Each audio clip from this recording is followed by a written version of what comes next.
Okay, so let's go through our checklist and review and make sure that our print is actually ready to submit. So we check and we make sure that it's flat on the plate. It should load automatically this way, but it's always good to check.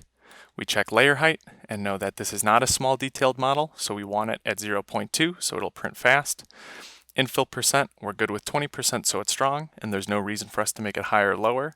Support, we know we need because of this overhang, which Kira has marked in red, so we have turned on support, and we have decided that we want it to come from extruder 2.